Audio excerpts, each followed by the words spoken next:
Assalamualaikum warahmatullahi wabarakatuh. Kami dari kelompok 1 Farmasi A 2019 yang terdiri saya, Mariska Puspita Meida, NIM I1C019021, dan teman saya, Vista Kamilania I1C019067, Cynthia Rahmadewi I1C019085, Aida Tasya Hapsari, NIM I1C019093, Abinoa Gobay, NIM I1C019097, Kirana Safarida, NIM I1C019101.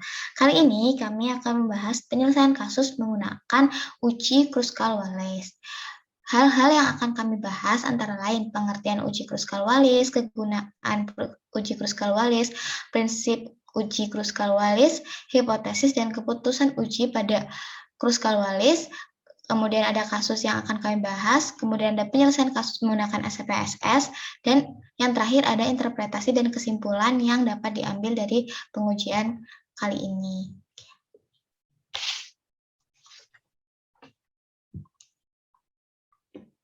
Uji Kruskal-Wallis adalah salah satu uji statistik non-parameter yang dapat digunakan untuk menguji apa ada perbedaan yang signifikan antara kelompok variabel independen dengan variabel dependennya.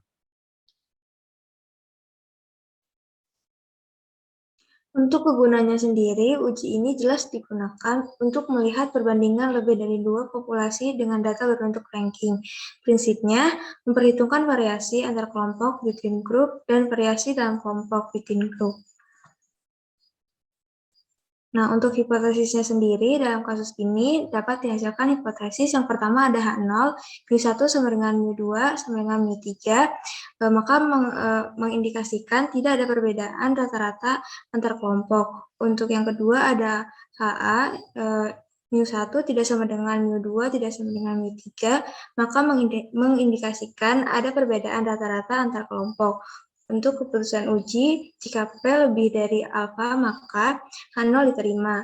Dan jika P kurang dari sama dengan alfa, maka H0 ditolak. Berikut kasus yang akan kami selesaikan, yaitu apakah ada perbedaan efektivitas keempat jenis metode diet dalam penurunan BB dengan taraf signifikansi 5% dengan alfa 0,05. Asumsi data tidak berdistribusi normal. Data yang dihasilkan yaitu dari diet A ada 6,2, 8,4, 7,8, 9,5, dan 10. Kemudian dari diet B ada 14,4, 15,7, 13,2, 18,6, dan 10,3. Kemudian dari diet C ada 12,5, 12,1, 12,7, 16,9, dan 11,8. Kemudian yang terakhir ada data dari diet D, yaitu 13,5, 13,3, 11,1, 15,5, dan 17,7. Kemudian untuk hipotesis kasus sendiri, yaitu H0 yang menunjukkan tidak ada perbedaan efektivitas antara keempat metode diet, sedangkan HA menunjukkan terdapat perbedaan efektivitas antara keempat metode diet.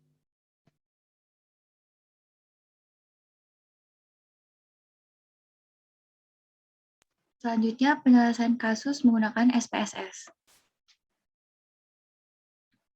Yang pertama adalah pindahkan data ke Microsoft Excel.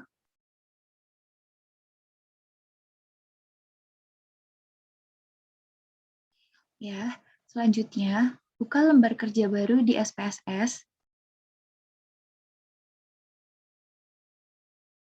Klik variable view. Ketik jenis diet pada kolom name dan baris 1.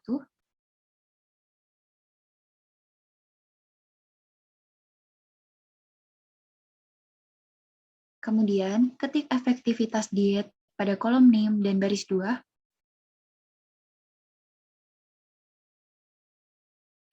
Klik data view. Lalu, isi kolom sesuai data atau salin dan pindahkan data dari Microsoft Excel tadi.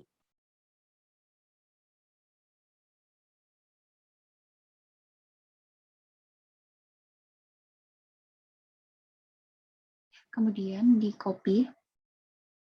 Ya. Lalu, klik variable view.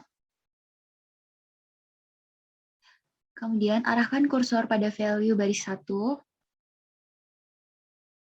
Lalu klik titik 3.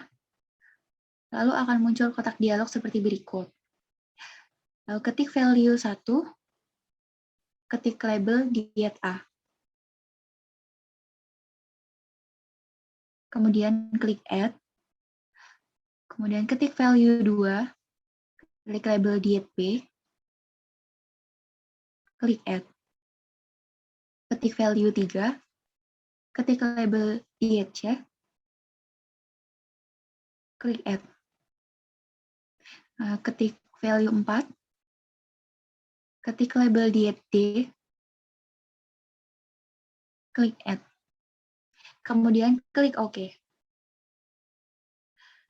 Ubah kolom measure pada variable view. Pada baris 1 atau jenis diet, pilih nominal. Pada baris 2 atau efektivitas diet, pilih scale. Kemudian, lakukan dahulu uji normalitas data. Karena data kurang dari 100, maka uji yang digunakan yaitu uji Shapiro-Wilk. Klik Analyze. Klik Descriptive Statistic. Klik Explore.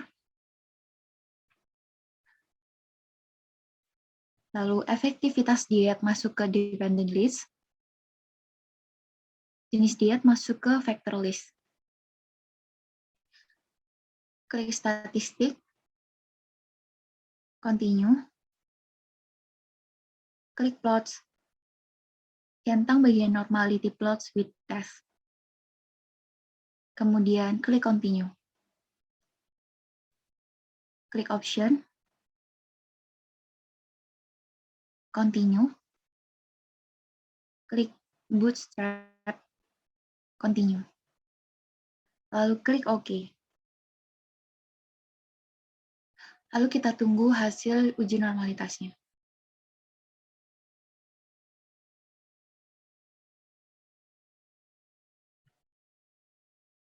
Oke, didapatkan hasil signifikansi pada diet C ini kurang dari 0,05, sehingga datanya tidak terdistribusi normal.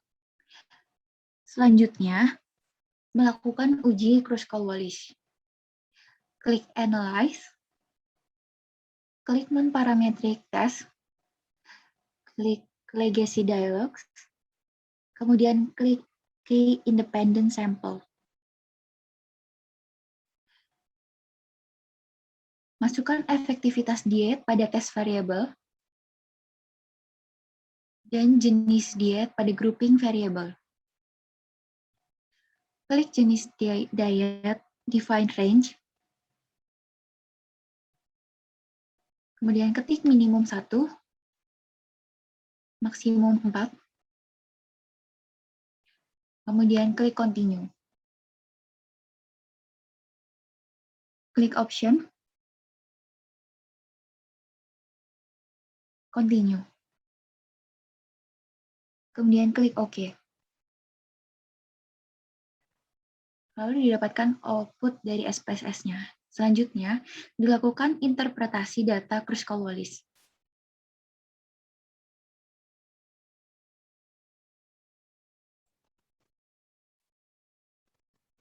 Selanjutnya, setelah dilakukan tes melalui SPSS, didapatkan hasil analisis yang dilakukan interpretasi datanya. Berikut adalah hasil analisisnya di mana efektivitas dietnya nilai Kruskal-Wallis sebesar 11,411, DF-nya sebesar 3, dan signifikansinya sebesar 0,10. Kesimpulannya itu, karena nilai signifikansinya kurang dari 0,05, maka H0 ditolak, yang artinya efektivitas antara metode diet A, B, C, dan D tidak identik atau berbeda. Berikut adalah presentasi dari kami terkait uji Kruskal-Wallis. Terima kasih. Jika ada pertanyaan, bisa dilakukan di kolom komentar di bawah. Terima kasih. Wassalamualaikum warahmatullahi wabarakatuh.